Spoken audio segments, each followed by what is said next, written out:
जब एलात मज़ार को एहसास हुआ कि उन्होंने यरूशलेम के पास एक प्राचीन संरचना की खोज की है, तो उन्होंने यह समझने के लिए बाइबल का सहारा लिया कि उन्होंने क्या पाया, और उन्होंने सीखा कि यह नई खोज राजा दाऊद और उनके पुत्र सुलेमान की बाइबल चर्चा का समर्थन करती है। दशकों तक विद्वानों ने तर्क दिया है कि राजा सुलेमान की समाधि, जिसमें उनके विशाल संपत्ति का एक हिस्सा है, कब्र का स्थान जानने का दावा करने वालों में से कोई भी इसे खोज नहीं पाया था, इसलिए यह नहीं था। हालांकि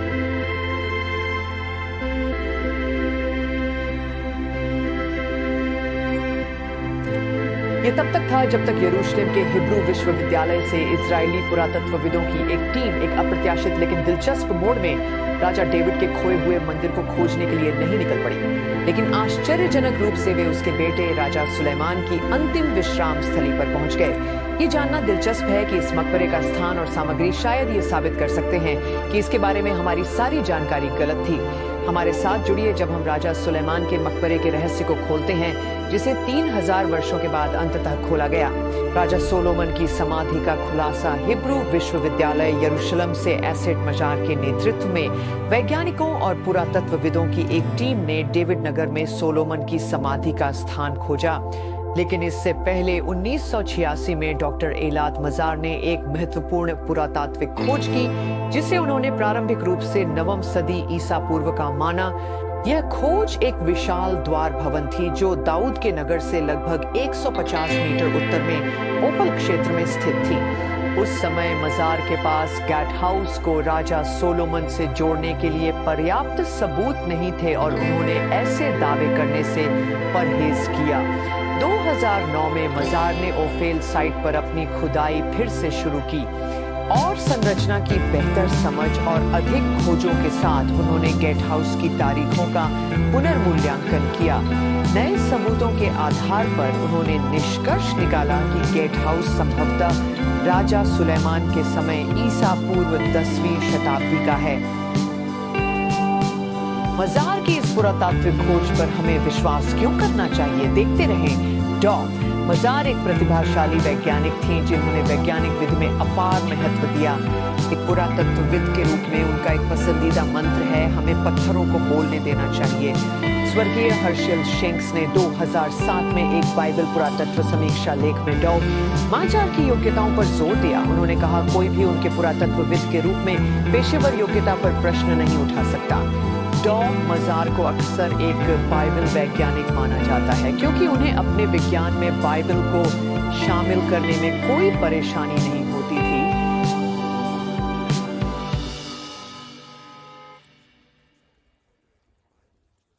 आज काम कर रहे वैज्ञानिकों के बड़े बहुमत के विपरीत और पूरे संग्रह में 30 से अधिक पुलाएं शामिल हैं। वे वास्तव में ऐसा करने के लिए काफी उत्साहित थी।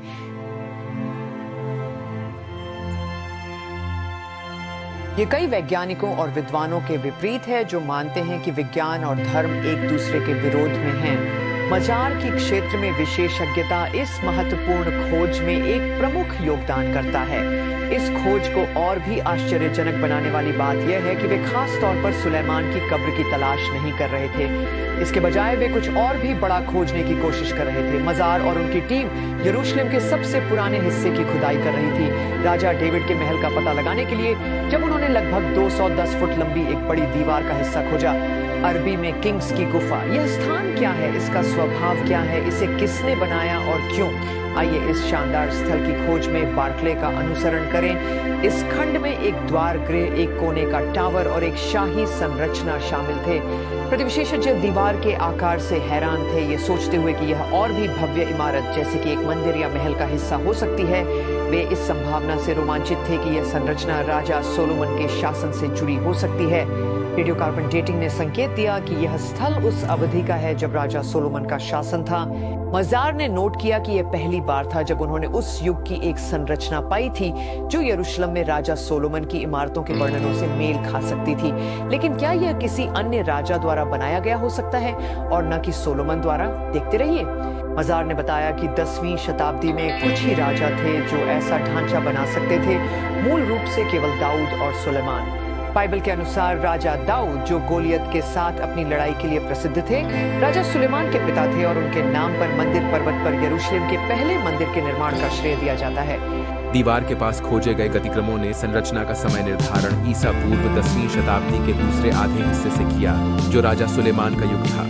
यह पाया गया कि द्वार के पास 3 फुट ऊंचे, 1 मीटर ऊंचे मिट्टी के भंडारण पात्र मिले, जिनमें से एक पर हिब्रू शिलालेख था, जो इंगित करता था कि यह एक उच्च श्रेणी के सरकारी अधिकारी का था। अन्य खोजों में 10वीं सदी ईसा पूर्व के यरूशलेम की विशिष्ट मूर्तियां शामिल थीं, जैसे 4 पैरों वाले जानवर और बड़ी छाती वाली महिलाएं, जो संभवतः उर्वरता का प्रतीक थी। इसके अतिरिक्त मटके के हैंडल पर राजा के लिए और विभिन्न हिब्रू नामों के निशान मिले।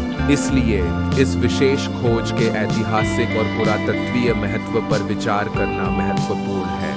ऐतिहासिक और पुरातात्विक महत्व राजा सुलेमान के मंदिर को ढूंढना कई वर्षों से पुरातत्वविदों का एक महत्वपूर्ण लक्ष्य रहा है, और ओफेल क्षेत्र में दीवार खंड की हालिया खोज एक ऐतिहासिक प्रगति का प्रतिनिधित्व करती है। ओफेल क्षेत्र यरूशलेम के सबसे पुराने भागों में से एक है और माना जाता है कि यह वह स्थान है जहां कभी राजा दाऊद का महल था। इस खोज ने क्षेत्र के इतिहास के बारे में नई जानकारी प्रदान की है, जिससे इसे बाइबल परंपराओं से करीब से जोड़ा गया है, जो बताती हैं कि प्राचीन इजराइल के प्रसिद्ध राजा सुलेमान को दाऊद के शहर में दफनाया गया था। इस खोज का महत्वपूर्ण प्रभाव है क्योंकि यह बाइबल में वर्णित सोलोमन को एक शक्तिशाली सम्राट के रूप में प्रस्तुत करता है, जो एक बड़े राज्य पर शासन करता था, इसके विपरीत कि वह एक अप्रासंगिक जनजातीय नेता था। दाऊद की नगरी, जो राजा दाऊद के नाम पर है, सुलेमान के पिता, को यरूशलेम का सबसे पुराना हिस्सा माना जाता है, जो आधुनिक पुरानी नगरी के ठीक दक्षिण में स्थित है। यह क्षेत्र महत्वपूर्ण है क्योंकि इसे वह मूल बस्ती माना जाता है जहां राजा दाऊद ने यबूसियों से यरूशलेम जीतने के बाद अपनी राजधानी स्थापित की थी। पुरातत्वविदों ने इस क्षेत्र में व्यापक खुदाई की है, जिसमें कई प्राचीन संरचनाएं और कलाकृतियां मिली हैं, जो यरूशलेम के प्रारंभिक इतिहास पर प्रकाश डालती हैं। डेविड का नगर, जिसे वादी हिल्वे के नाम से भी जाना जाता है, एक पुरातात्विक स्थल है जिसे प्राचीन यरूशलेम का मूल हिस्सा माना जाता है, जो कांस्य और लौह युग के दौरान था।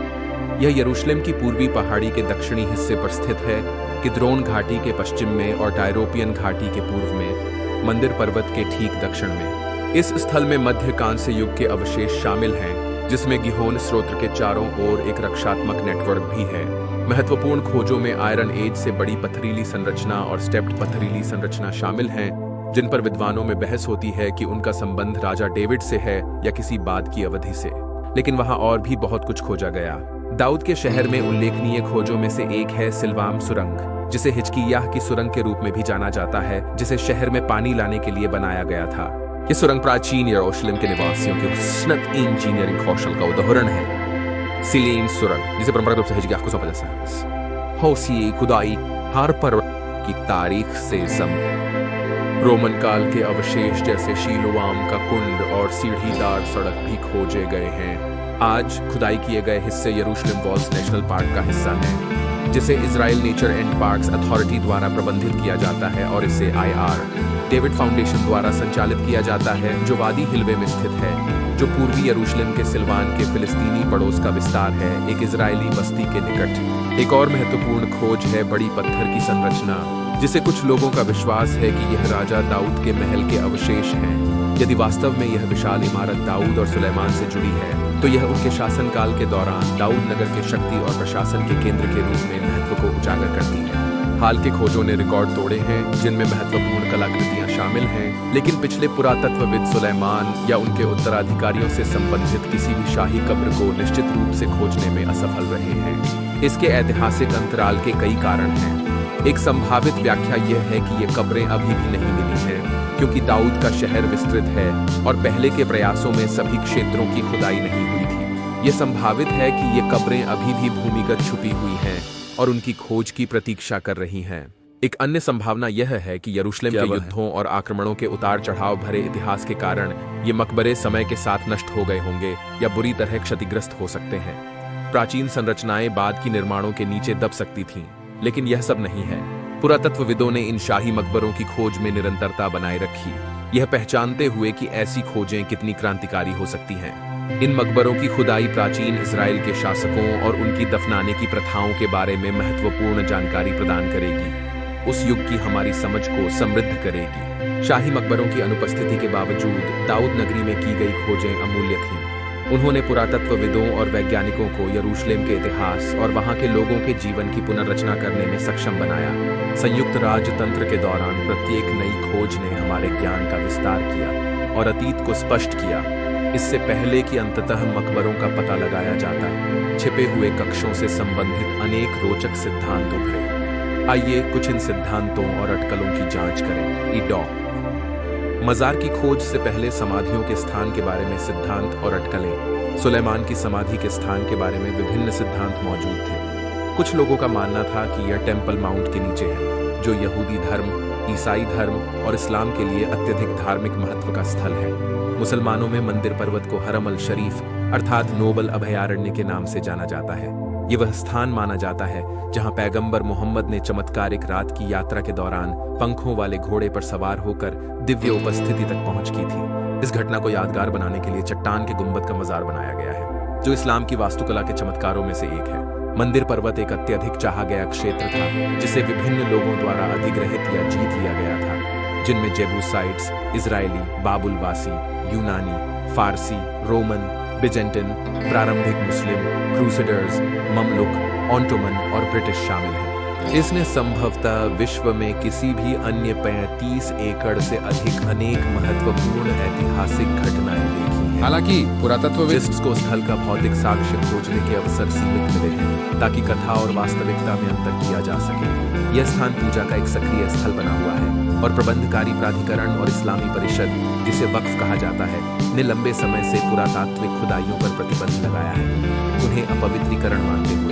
अल अक्सा मस्जिद के जीर्णोद्धार के दौरान 1938 से 1942 तक ब्रिटिशों द्वारा कुछ मामूली पुरातात्विक कार्यों और 19वीं सदी के अंत में यूरोपीय साहसी लोगों द्वारा गुफाओं, जलाशयों और सुरंगों के गुप्त सर्वेक्षणों को छोड़कर मंदिर पर्वत के नीचे के ऐतिहासिक स्तरों का अधिकांशतः अन्वेषण नहीं हुआ है। क्योंकि अगर सुलेमान की कब्र भी वहां है, तो उचित जांच के बिना इसे ढूंढना बहुत मुश्किल है। मंदिर पर्वत के नीचे छिपे कक्षों के बारे में सिद्धांत केवल सिद्धांत ही बने हुए हैं, क्योंकि ठोस सबूतों की कमी है। इसके अलावा कुछ ऐतिहासिक विवरण और परंपराएं मंदिर पर्वत के पास या उसके आसपास शाही दफन का उल्लेख करते हैं।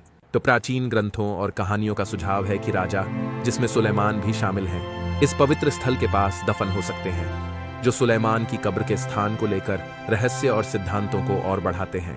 सोलोमन की कब्र मंदिर पर्वत के पास होने का एक कारण इसका पहले मंदिर से संबंध है, जिसे सोलोमन का मंदिर भी कहा जाता है, जिसे राजा सोलोमन द्वारा बनाया गया था, और यह इजरायलियों के लिए एक महत्वपूर्ण उपासना स्थल था। मंदिर के महत्व को देखते हुए यह समझ में आता है कि सोलोमन की कब्र पास में हो सकती है, लेकिन और भी कई सिद्धांत हैं। कुछ ऐतिहासिक ग्रंथों में मंदिर पर्वत के नीचे छुपे हुए कक्षों और गुप्त मार्गों का संकेत मिलता है, जिससे यह सुझाया जाता है कि वहां महत्वपूर्ण वस्तुएं, संभवतः राजाओं के मकबरे, छुपा सकते हैं। हालांकि इन क्षेत्रों का अन्वेषण करने की क्षमता के बिना इन कहानियों की पुष्टि करना कठिन है। मंदिर पर्वत के आसपास सीमित पुरातात्विक जांचों ने सुलेमान की कब्र के ठोस प्रमाणों का पता नहीं लगाया है।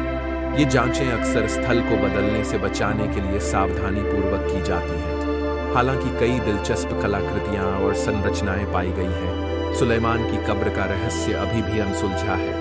ये अगर वास्तव में सोमन का मकबरा मंदिर पर्वत पर है, जैसा कि कुछ सिद्धांतकार अनुमान लगाते हैं, तो यह न केवल पुरातत्वविदों के लिए, बल्कि इतिहास और धर्म में रुचि रखने वाले सभी लोगों के लिए एक महत्वपूर्ण खोज होगी। लेकिन यह एकमात्र सिद्धांत नहीं है जो सोलोमन के मकबरे के स्थान के बारे में रहा है।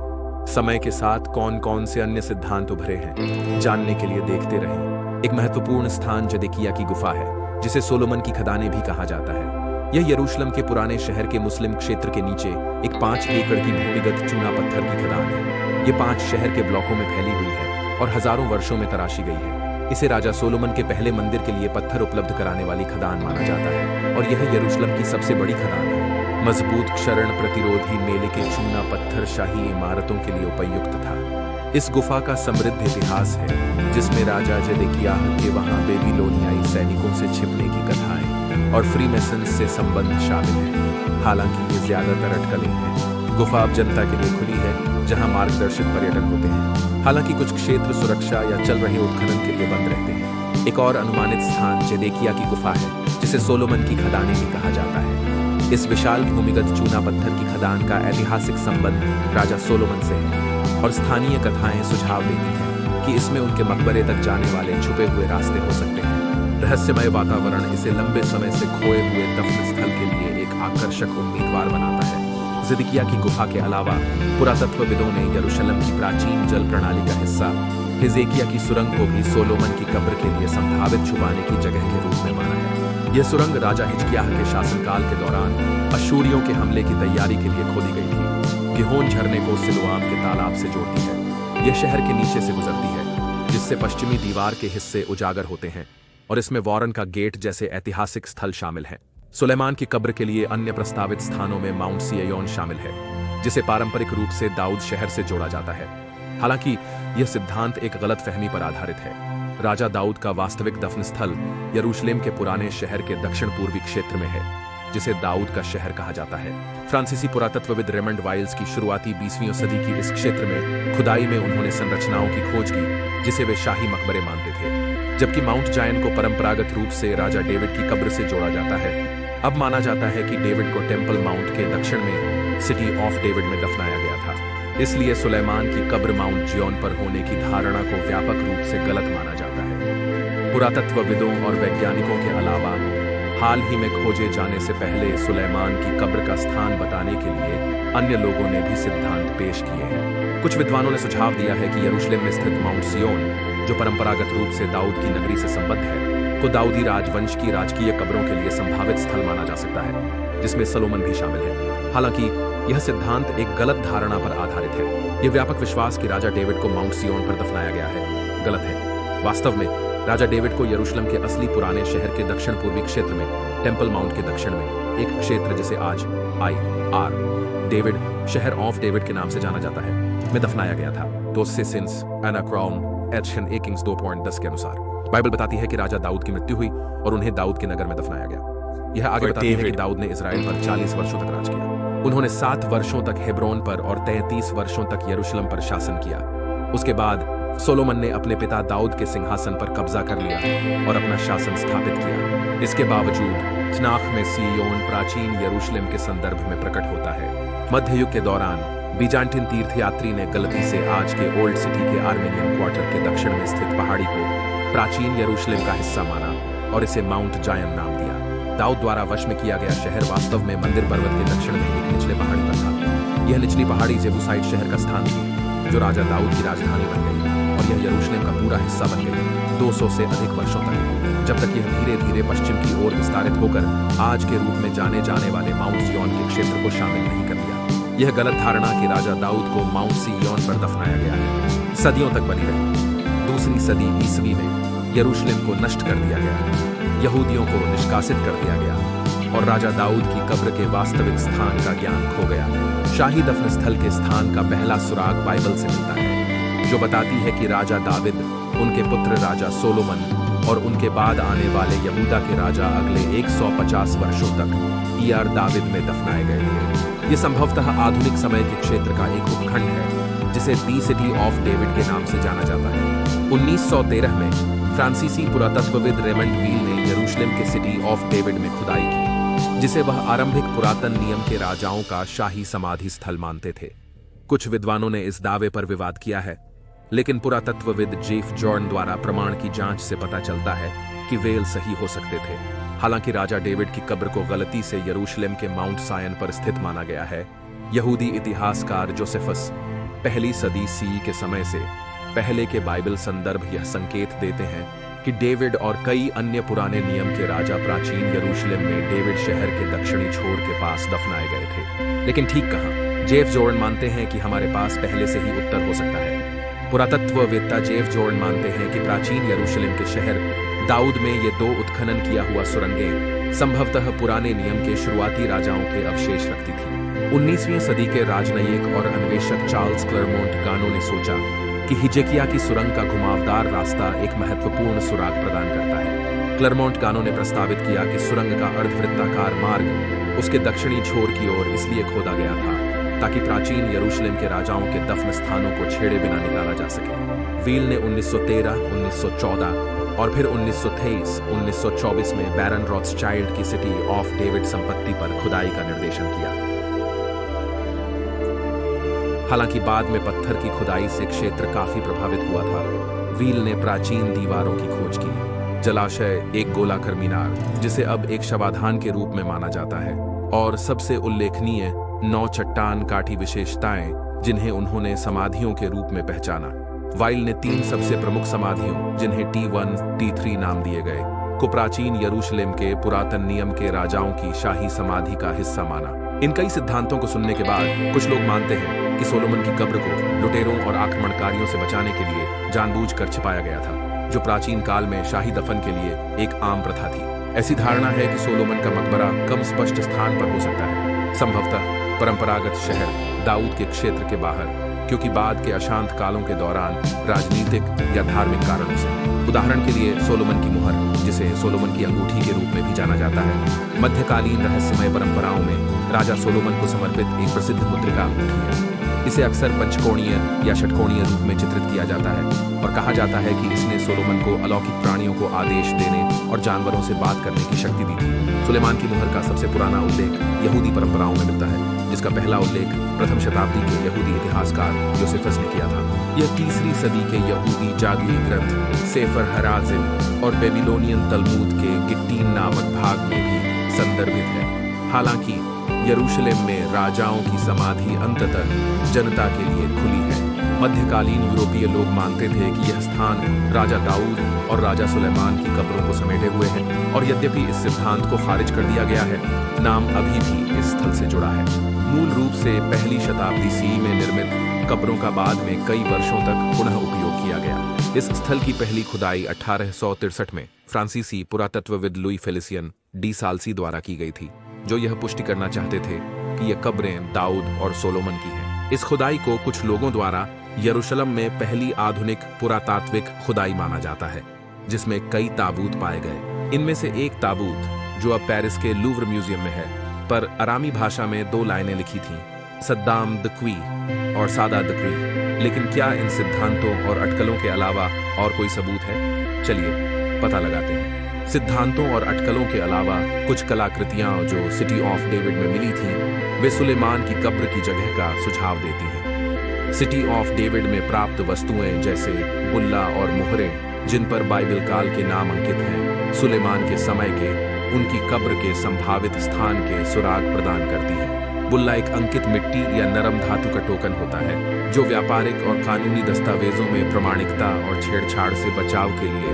उपयोग होता है। 8000 ईसा पूर्व से 7500 ईसा पूर्व तक सुमेर के कृषक अपने पशुओं और वस्तुओं को दर्ज करने के लिए छोटे मिट्टी के टोकनों का उपयोग करते थे। समय के साथ मिट्टी की तख्तियों पर टोकन को चिह्नित करना अधिक व्यावहारिक बन गया, जिससे लगभग 3100 ईसा पूर्व के आसपास कीलाक्षर लेखन का विकास हुआ। सबसे प्रारंभिक झात टोकन ईरान के जाक्रोस क्षेत्र से आते हैं, जहां बाद में धातु से बने सीलों को बाला कहा गया।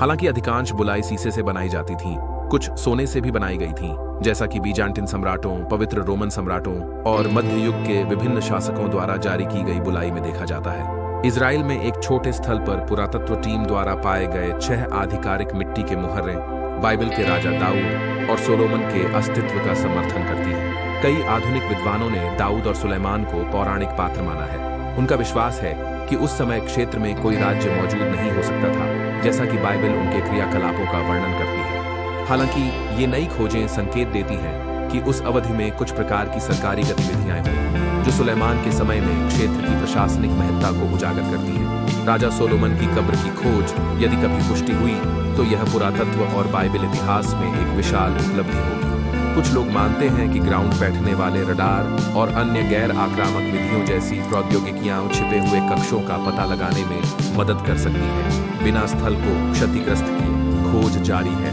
जो ऐतिहासिक रुचि, धार्मिक महत्व और अतीत के रहस्यों को उजागर करने के शाश्वत आकर्षण के मिश्रण से प्रेरित है। डॉ. मजार की खोज पर आपकी क्या राय है? क्या आपको लगता है कि राजा सोलोमन का मकबरा मिल गया है? अपने विचार साझा करें और चर्चा में शामिल हों। अगर आपको यह वीडियो पसंद आया तो और अधिक रोमांचक खोजों के लिए लाइक, शेयर और सब्सक्राइब करना न भूलें।